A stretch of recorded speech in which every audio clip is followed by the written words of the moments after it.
రహస్య సాధనలు YouTube channel కు స్వాగతం. ఈ రోజున ఉగ్ర భైరవి విద్యను సిద్ధి చేసుకునే విధానం తెలుసుకుందాము. ఈ విద్య ఇంట్లో చేయకూడదు, ఇంట్లో చేయడం హానికరము. ఈ విద్య సిద్ధి కొరకు చెరువుగట్టు, అడవి, అమానుష ప్రాంతంలో లేదా శ్మశాన ప్రాంగణంలో చెయ్యాలి. ఈ విద్యను సాధన మార్గంలో మంచి ప్రావీణ్యము, అనుభవం ఉన్నవారు మాత్రమే సిద్ధి చేసుకోగలుగుతారు. ఈ మంత్ర అనుష్ఠానము దీపావళికి లేదా అమావాస్యకి 20 రోజుల ముందే ప్రారంభం చేయాలి. అంటే 21వ రోజు అమావాస్య గాని దీపావళి గాని ఉండాలి. ఈ మంత్ర జప సమయము అనేది రాత్రి 10 గంటల తర్వాత ఉంటుంది. అర్ధరాత్రి 3 గంటల లోపు పూర్తి చేసుకోవాలి. అంటే 10 గంటలకి ప్రారంభించి అర్ధరాత్రి 3 గంటల లోపు ఈ మంత్ర జపం అనేది ముగించుకోవాలి. ఈ సాధనలో మీ వస్త్రాలు, మీ ఆసనము నలుపు రంగులో ఉండాలి. ఇది తామసిక ఉగ్ర సాధన. మీ దిశ దక్షిణం వైపు ఉంటుంది. నల్ల పగడపు మాలతో మంత్రజపం చెయ్యాలి. ఇది ఉగ్ర సాధన. ఖచ్చితంగా సమయపాలన ఉండాలి. ఒక రోజు ముందు మరో రోజు మరో సమయానికి అలా వెళ్ళకూడదు. సాధన ప్రారంభం చేయు ముందు రోజు రాత్రి సమయంలో మీరు ఎంచుకున్న సాధన స్థలానికి వెళ్లి దక్షిణ దిశ వైపున త్రికోణ ఆకృతిలో అదే స్థలంలో హోమగుండం తయారు చేసుకోవాలి. అంటే ఆ భూమిలోనే హోమగుండాన్ని తయారు చేయాలి. ఆవు పేడతో లేపనం చేసుకుని హోమగుండం దగ్గర దీపం, ధూపం, పువ్వులు సమర్పణ చేసి ఉగ్ర భైరవీ దేవిని ధ్యానిస్తూ మీరు మరుసటి రోజు చేయబోయే సాధనలో ఎలాంటి విఘ్నాలు రాకుండా చూడమని ప్రార్థించాలి. మరుసటి రోజున రాత్రి సమయంలో హోమగుండం 3 దిక్కులా 3 నిమ్మకాయలు స్థాపన చెయ్యాలి.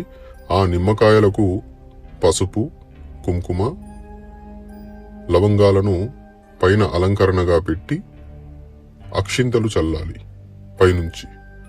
మీకు ఎదురుగా ఉగ్ర భైరవి యంత్రం స్థాపన చేసి యంత్ర పూజ కూడా చెయ్యాలి. త్రికోణ ఆకృతిలో ఉన్న హోమగుండానికి 3 దిక్కులు ఒక్కో దీపము వెలిగించాలి ఆవాల నూనె ద్వారా. ఇప్పుడు ప్రార్థన చెయ్యాలి. ముందుగా భైరవీదేవిని ఈ యొక్క అనుష్ఠానంలో ఎలాంటి ఆటంకాలు రాకూడదని చక్కగా ప్రార్థన చేసుకుని తర్వాత ఓం గం గణపతయే నమః ఒక మాల జపించి, ఆ తర్వాత పంచాక్షరి మంత్రం ఒక మాల జపించి గణపతిని మరియు ఆ పరమేశ్వరుణ్ణి కూడా ప్రార్థన చేసుకుని ఈ యొక్క అనుష్ఠానంలో ఎలాంటి ఆటంకాలు రాకుండా చూడమని మీరు వేడుకొని ఆ తర్వాత హోమగుండం మధ్యలో తమలపాకు పెట్టి 2 లవంగాలు మరియు 2 ఇలాచీలు పెట్టి వాటిపైన కర్పూరం పెట్టి హోమాన్ని వెలిగించాలి. ముందుగా అంటే ఇది హోమగుండం మధ్యలో పెట్టాలన్నమాట. తర్వాత హోమానికి వినియోగించే కర్రలు ఉంటాయి కదా, వాటి ద్వారా హోమగుండం వెలిగించండి. హోమగుండంలో ప్రతిరోజు ఆవు నెయ్యి మరియు బెల్లం కలిపి 21 సార్లు మంత్రం జపిస్తూ ఆహుతి వేయాలి. తర్వాత తామసిక సామాగ్రి ఉంటుంది, అది గుప్తంగా ఉంటుంది. ఈ సాధన చేసేవారికి మాత్రమే చెప్పడం జరుగుతుంది. ఆ తామసిక సామాగ్రిని కూడా 21 సార్లు ఆహుతి వేయాలి మంత్రం జపిస్తూ. తర్వాత మళ్ళీ ఆవు నెయ్యి ద్వారా 21 సార్లు ఆహుతి వేసి నిమ్మకాయ బలి సమర్పణ చేసి హోమగుండంలో పిండాలన్నమాట. ఆ నిమ్మకాయ రసం ఉంటుంది కదా, అది.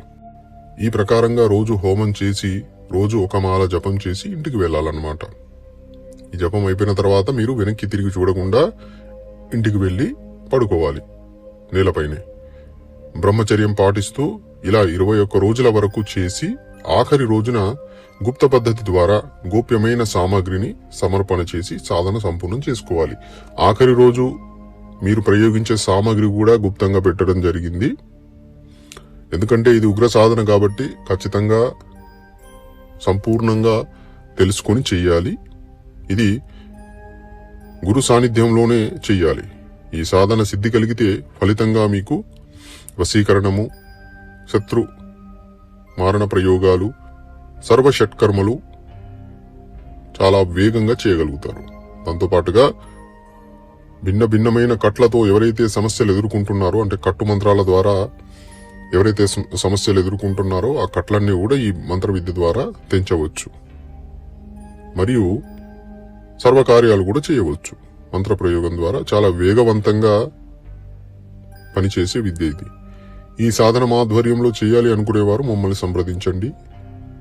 అలాగే ఈ సాధన చేయు సమయంలో శరీర రక్షా మంత్రం ద్వారా మీ శరీరానికి రక్షా కవచం వేసుకోవాలి. ఎందుకంటే మీరు ఇంట్లో చేయకుండా బయట చేస్తారు కాబట్టి అక్కడ ఏవైనా అన్ని ఉగ్రశక్తులు కావచ్చు, ఆ సాధన స్థలంలో ఏవైనా వాతావరణంలో ఉగ్రత అనేది ఉన్నట్లయితే వాటి యొక్క ప్రభావం మీ పైన పడకుండా మీరు శరీరానికి ఒక రక్షా కవచం లాంటిది వేసుకుంటే మంచిది. సాధనలో ప్రయోగించే యంత్రము మరియు మాల ఎవరికైనా కావాలనుకుంటే మమ్మల్ని సంప్రదించండి. జై మహాకాళి, జై శ్రీ మహాకాళ్.